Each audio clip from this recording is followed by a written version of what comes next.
La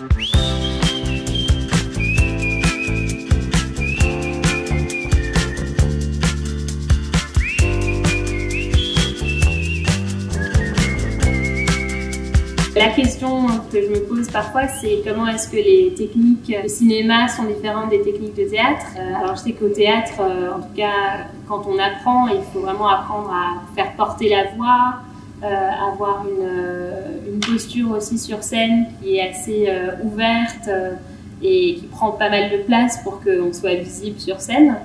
Et j'ai l'impression que c'est pas forcément la même chose au cinéma.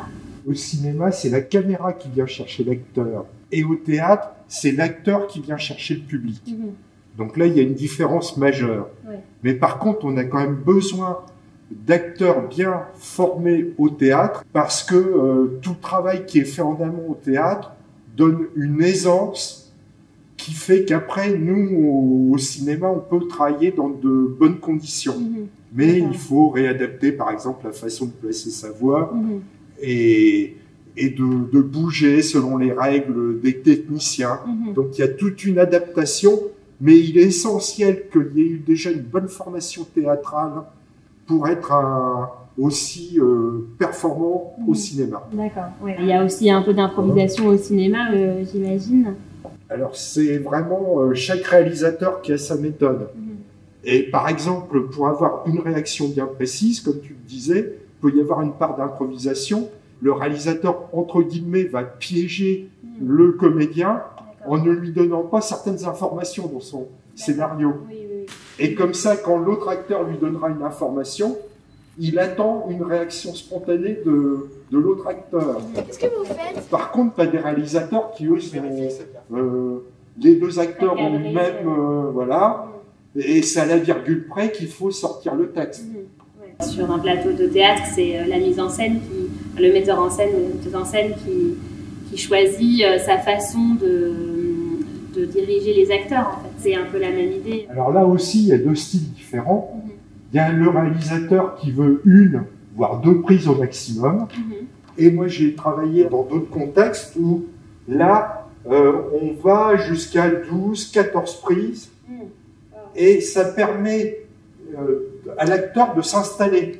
Et on voyait scène après scène la progression de la compréhension de la scène par l'acteur et sa façon de s'exprimer qui devenait de plus en plus performante. C'est vraiment à chaque réalisateur, et je dirais presque à chaque film, parce que en fonction du film, le réalisateur peut changer de conception pour certains, qu'il faut s'adapter.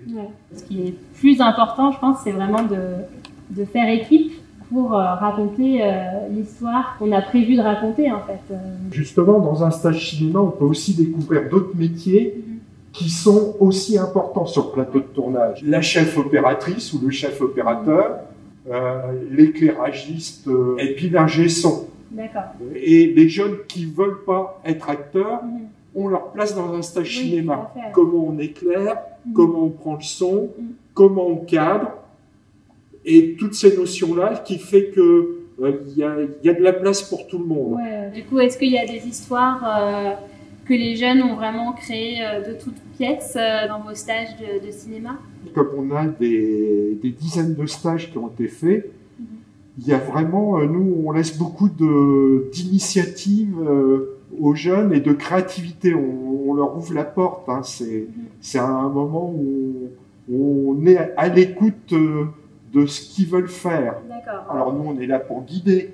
Le premier matin, on écrit l'histoire et après, on la joue. Parce que ça doit être aussi, dans ces stages-là, un jeu. C'est très éducatif, mais c'est aussi ludique. Hein. C'est les vacances. Voilà, c'est ça le but. Et l'autre façon d'écrire une histoire au cinéma, c'est aussi le montage. On n'a pas au théâtre, et donc c'est vrai que le montage, ça fait des miracles parfois. Ça fait des miracles pour certains cas. Après, c'est vrai qu'au théâtre, en tout cas moi, la façon dont je travaille, c'est qu'on fait beaucoup de création, d'improvisation, et puis après, on crée l'histoire et on fait un peu le montage en amont, en fait, en se disant, ah bah tiens, on n'avait pas Tu as parlé de ça à la fin, mais est-ce qu'on ne mettrait pas ça au début? Mais c'est vrai que c'est dans le travail d'écriture qu'on doit faire ce montage-là. Parce qu'une fois qu'on crée la scène, c'est ce qu'on va présenter. Mais j'imagine que le travail, en fait, c'est un peu d'écriture, il se fait aussi au montage. Et on peut donner le choix aux jeunes de plusieurs montages. Ah oui, ça c'est sympa. Voir avec lui, qui réfléchissent à comment l'histoire provoque des émotions en fonction des différents montages. Ouais. En quoi consiste le stage de cinéma? Alors, c'est écrire, tourner et monter en quelques jours un film. Comme ça, le jeune peut voir les différentes étapes de la création du scénario, jeu d'acteurs, des techniciens sur le plateau et le métier aussi de monteur en quelques jours, et peut découvrir tout cet univers et peut peut-être trouver son futur métier par là. Il suffit de s'inscrire à la MJC pour pouvoir y participer, et on va essayer de vous faire découvrir tout le plaisir qu'il y a de créer un film. On va pouvoir accueillir tous les jeunes, parce que tu as vu que c'était des activités très complémentaires sur un plateau cinéma. Donc les jeunes qui aiment jouer, les jeunes qui aiment la technique sont les bienvenus, et tout le monde peut trouver sa place sur un plateau. La seule condition, c'est d'adhérer à la MJC.